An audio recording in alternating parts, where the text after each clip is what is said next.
আজকে এই বিরামপুরে একটা ব্রিজ সম্ভবত উদ্বোধন হবে, যে ব্রিজটাতে প্রায় 28 থেকে 30 কোটি টাকা সেই লটকুমরিতে ব্রিজটা দেওয়া হয়েছে।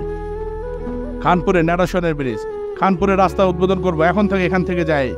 তাই চিন্তা করে দেখেন, ঢাকা থেকে সরাসরি এসেছি, আপনাদের এই কাজগুলো করতেছি, আপনাদের জন্য করতেছি। আমি বাসায় যেতে পারতাম, গাও গোসল করে খাওয়া দাওয়া করে তারপরে আসতে পারতাম, আর 2 দিন পরেও করতে পারতাম, কিন্তু আসছি যে কিছু কথা আপনাদের মধ্যে বলা উচিত, আমার কিছু জানান দেওয়া উচিত, যাতে করে আপনারা আর ভুল না করেন কখনো।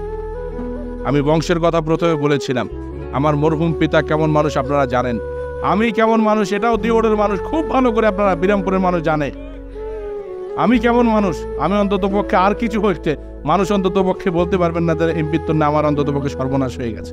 আমি সর্বনাশ করা মানুষ নই, আমি সমৃদ্ধির পথে নিয়ে যাবার জন্য আসছি আপনাদেরকে। আমার সব কিছু আছে, গাড়ি আছে, বাড়ি আছে।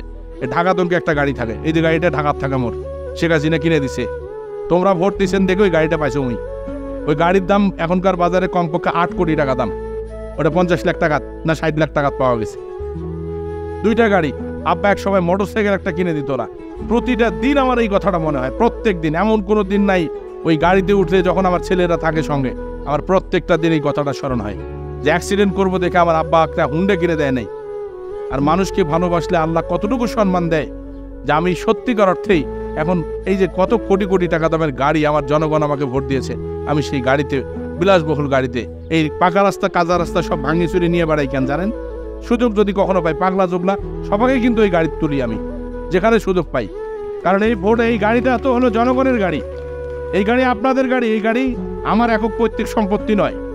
হয়তোবা আমি লোন টোন দিয়ে কিছু টাকা পয়সা ভরণ দিয়ে এটা কিনছি, কিন্তু সত্যিকার অর্থেই ভোট না যদি দিতেন, নির্বাচিত না হতাম, এই গাড়িও আমার কপালে জুটত না। এরকম অনেকগুলো বিষয়ের জন্য সত্যিকার অর্থে যখন সম্মানিত করেন, সমর্থন দেন, যার পরিপ্রেক্ষিতে রাত দিন একাকার করে আপনাদের জন্য কাজ করতে কখনো ক্লান্তি মনে হয় না, এই জিনিসটাকে আপনারা ধরে রাখেন, এই জিনিসটাকে আপনারা লালন করেন। এই জিনিসটাকে লালন করলে আপনারা ক্ষতিগ্রস্ত হবেন না। আপনারা অনেক কষ্ট করে কাদা রাস্তা দিয়ে হাঁটছেন, আপনার যে সন্তান আছে সে একটা ভালো পাকা রাস্তা দিয়ে একটা ভ্যানে চড়ে স্কুলে যেতে চায় কিনা বলেন দেখি? তাহলে সেটার জন্য শেখ হাসিনার দরকার আছে, সেটার জন্য শেখ হাসিনার দরকার আছে। দয়া করে এই কথাগুলো আপনারা মাথায় রাখেন।